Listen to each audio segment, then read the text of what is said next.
Class 8 अध्याय 6 समास। दो या दो से अधिक शब्दों के मेल से नए शब्द बनाने की क्रिया को समास कहा जाता है।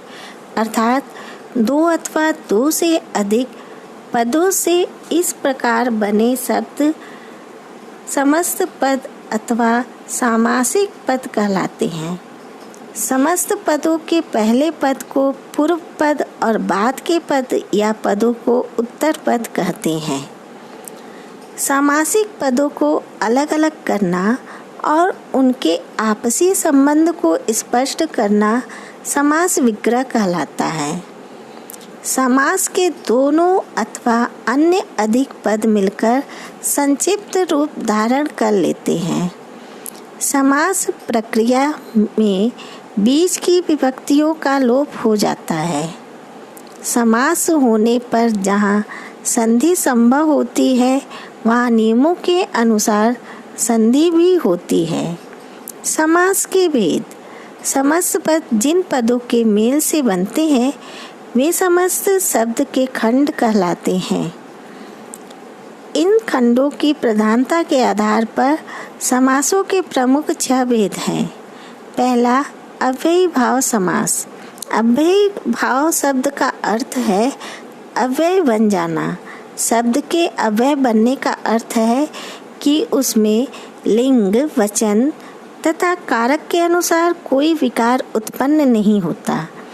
इसमें पहला पद प्रधान होता है। इस तरह बना समस्त पद भी अव्ययी ही होता है। जैसे प्रति, धन, एक, प्रत्येक। दूसरा, तत्पुरुष समास। तत्पुरुष समास में उत्तर पद प्रधान होता है। इसमें पूर्व पद गौण होता है। समस्त पद का प्रथम पद संज्ञा अथवा सर्वनाम होता है। जैसे रसोई के लिए घर, रसोई घर। समस्त पद बनाते समय बीच की विभक्तियों का लोप हो जाता है।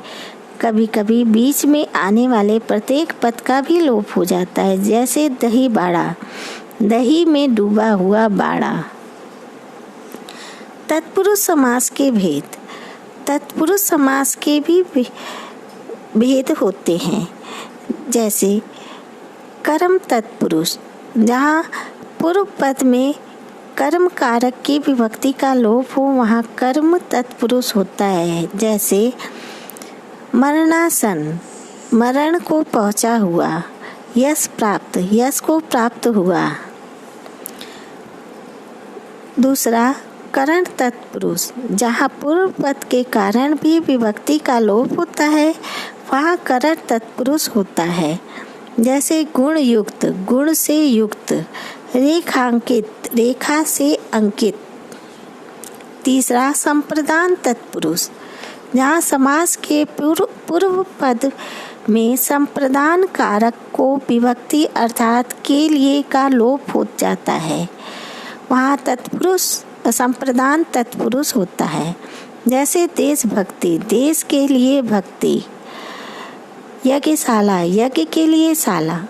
चौथा, अपादान तत्पुरुष, जहाँ समास के पहले पद में अपादान कारक की विभक्ति अर्थात से पृथकता यानी अलग का भाव हो वहाँ अपादान तत्पुरुष समास होता है। जैसे जीवन मुक्त, जीवन से मुक्त।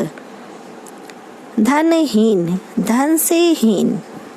संबंध तत्पुरुष, जहाँ समास के पूर्व पद में संबंध कारक की विभक्ति का के की का लोप हो वहाँ संबंध तत्पुरुष समास होता है। जैसे गंगा तट, गंगा का तट। राजपुत्र, राजा का पुत्र। अधिकरण तत्पुरुष, जहाँ अधिकरण कारक की विभक्ति में पर का लोप होता है वहाँ अधिकरण तत्पुरुष होता है। जैसे आप बीती, आप पर बीती। कला निपुण, कला में निपुण।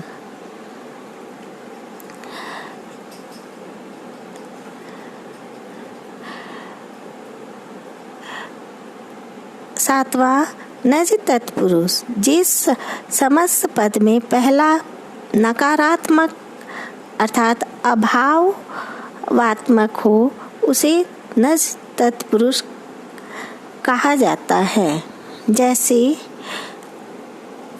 अनादर न अनादर, अधीर न धीर, अज्ञान न ज्ञान।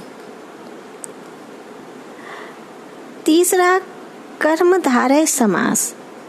कर्मधारय समास का प्रथम पद विशेषण तथा दूसरा पद विशेष्य होता है, अथवा एक पद उपमान तथा दूसरा पद उपमेय होता है। जैसे नील कमल, नीला है जो कमल, नील गाय, नीली है जो गाय।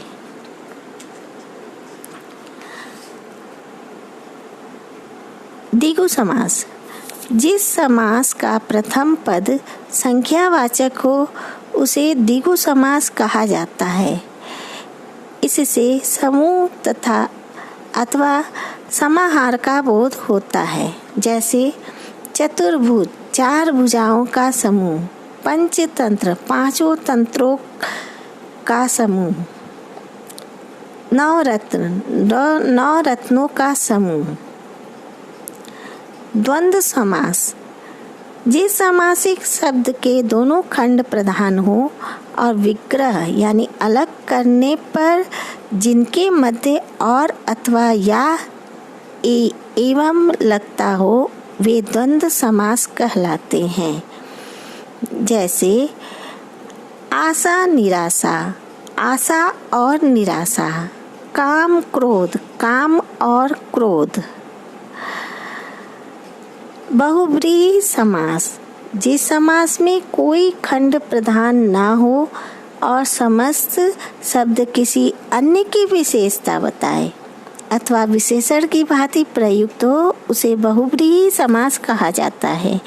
जैसे गिरिधर, गिरि को धारण करने वाला अर्थात श्री कृष्ण। संधि और समास में अंतर। संधि दो वर्णों के आपसी मेल से होती है। इसमें विभक्ति अथवा पद का लोप नहीं होता, जबकि समास दो या अथवा अधिक शब्दों के योग द्वारा बनता है तथा समस्त पद बनने पर विभक्ति अथवा शब्दों का लोप हो जाता है। जैसे हिम धन आलय, हिमालय, यहाँ यह संधि है। हिम का आलय, हिमालय, यह समास है। कर्मधारय और बहुव्रीहि में भेद। कुछ समासिक शब्द ऐसे हैं जो कर्मधारय तथा बहुव्रीहि इन दोनों में पाए जाते हैं। इनके अंतर को समझने के लिए इनके विग्रह को ध्यान देना होगा। कर्मधारय समास में एक विशेषण अथवा उपमान और दूसरा पद विशेष अथवा उपमेय होता है। जैसे कमल नयन, कमल उपमान और नयन उपमेय। विशेष। जब दोनों पदों में से कोई पद प्रधान नहीं होता तथा दोनों पदों में भिन्न कोई तीसरा अर्थ निकले तो बहुव्रीहि समास होता है। तथा जहाँ दोनों शब्दों में विशेषण विशेष अथवा उपमेय उपमान का संबंध हो वहाँ कर्मधारय समास होता है।